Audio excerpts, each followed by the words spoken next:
సోదరులారా, ఈరోజు కేంద్ర ప్రభుత్వం మూడవసారి అధికారంలోకి వచ్చిన నరేంద్ర మోడీ నాయకత్వంలోని ఎన్డీఏ ప్రభుత్వం నారాయణపేట జిల్లాకు సంబంధించి కేంద్రం పరిష్కరించాల్సినవి ఈ జిల్లాకు సంబంధించి నారాయణపేట అట్లాగే ఈ నారాయణపేట జిల్లా కేంద్రానికి నవోదయ పాఠశాల సైనిక్ స్కూల్ను మంజూరు చేయాలని, అట్లాగే వికారాబాద్ కృష్ణా రైల్వే లైన్ను మంజూరు చేయాలని, ఈ ఉమ్మడి జిల్లాలో పాలమూరు రంగారెడ్డి ఎత్తిపోతల పథకానికి జాతీయ హోదా కల్పించాలని చెప్పి మరి బీజేపీ పార్టీ అధికారంలోకి రాకముందు హామీలు ఇచ్చిన పరిస్థితి ఉంది.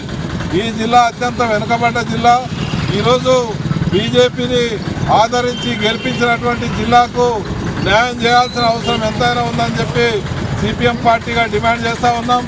ఇది అత్యంత వెనుకబడ్డ ఈ జిల్లాలో పారిశ్రామిక అభివృద్ధికి కానీ ఈ రైల్వే లైన్ ఎంతో ముఖ్యమైన విషయం కాబట్టి కృష్ణా వికారాబాద్ రైల్వే లైన్ని వెంటనే మంజూరు చేయాల్సిన అవసరం ఉంది. అట్లాగే ఈ జిల్లాలో అక్షరాస్యత పరిస్థితి కూడా చాలా దారుణంగా ఉంది. కేవలం 49% మాత్రమే అక్షరాస్యులుగా ఉన్నటువంటి పరిస్థితి ఉంది. ఈ జిల్లాలో అక్షరాస్యత పెంచాలన్నప్పుడు కేంద్రీయ విద్యాలయాలైన నవోదయ సైనిక్ స్కూళ్లను కూడా ఏర్పాటు చేయాల్సిన అవసరం ఉంది.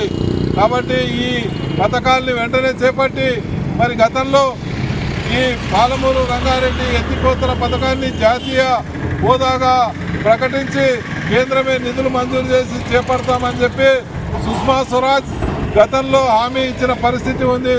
కాబట్టి ఈ 3 పథకాల్ని వెంటనే కేంద్ర ప్రభుత్వం ఈ బడ్జెట్ సమావేశాల సందర్భంగా కేంద్ర ప్రభుత్వం మంజూరు చేయాల్సిన అవసరం ఉంది. మరి ఇప్పటికైనా నాంచకుండా వాయిదా లేకుండా ఈ బడ్జెట్లోనే ఈ నిధుల్ని కేటాయించి ఈ పథకాన్ని చేపట్టాలని చెప్పి సిపిఎం పార్టీగా డిమాండ్ చేస్తూ ఉన్నాం.